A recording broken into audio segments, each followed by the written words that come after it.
കാന്തപുരത്തിന്റെ നിലപാട് അംഗീകരിക്കാനാവില്ലെന്നും SKSSF കോഴിക്കോട്ട് വ്യക്തമാക്കി.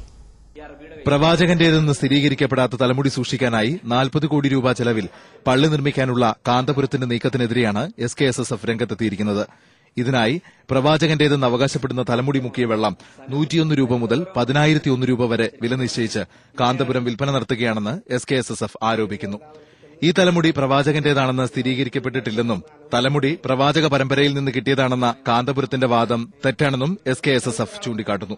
ഈ ഖസ്റജി കുടുംബ പരമ്പരയിൽ നിന്നാണ് അതിന്റെ അനന്തരാവകാശി എന്ന നിലയിൽ അഹമ്മദ് ഖസ്റജിക്ക് ഈ മുടി കിട്ടിയിട്ടുള്ളത് എന്നാണ് അദ്ദേഹം വിശദീകരിച്ചത്.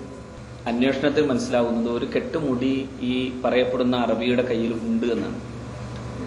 അപ്പൊ ഈ മുടി എങ്ങനെ വന്നു, അതിന്റെ സത്യസന്ധമായ പരമ്പര ഏതാണ് എന്നതിനെ കുറിച്ചൊക്കെയുള്ള അന്വേഷണം നടത്തുമ്പോൾ വ്യക്തമാകാത്ത ദുരൂഹതകൾ നിലനിൽക്കുകയാണ്. പ്രവാചകന്റെ കേശം തന്റെ കയ്യിലുണ്ടെന്ന് പറഞ്ഞ് കാന്തപുരം വിശ്വാസികളിൽ നിന്ന് ഇതിനോടകം കോടിക്കണക്കിന് രൂപ പിരിച്ചെടുത്തിട്ടുണ്ടെന്ന് SKSSF അറിയിച്ചു. പ്രവാചകനുമായി അടുത്ത ബന്ധമുണ്ടെന്ന രീതിയിൽ കഥകൾ പ്രചരിപ്പിച്ച് ആത്മീയ വാണിഭം നടത്തുന്ന കാന്തപുരത്തിനെതിരെ വരുന്ന ശനിയാഴ്ച വിശദീകരണ യോഗം സംഘടിപ്പിക്കുമെന്നും SKSSF അറിയിച്ചു. ഏഷ്യാനെറ്റ് ന്യൂസ്, കോഴിക്കോട്. കേരളത്തിന്റെ രാഷ്ട്രീയ മനസ്സറിയാൻ ഏഷ്യാനെറ്റ് ന്യൂസിന്റെ ഇലക്ഷൻ എക്സ്പ്രസ്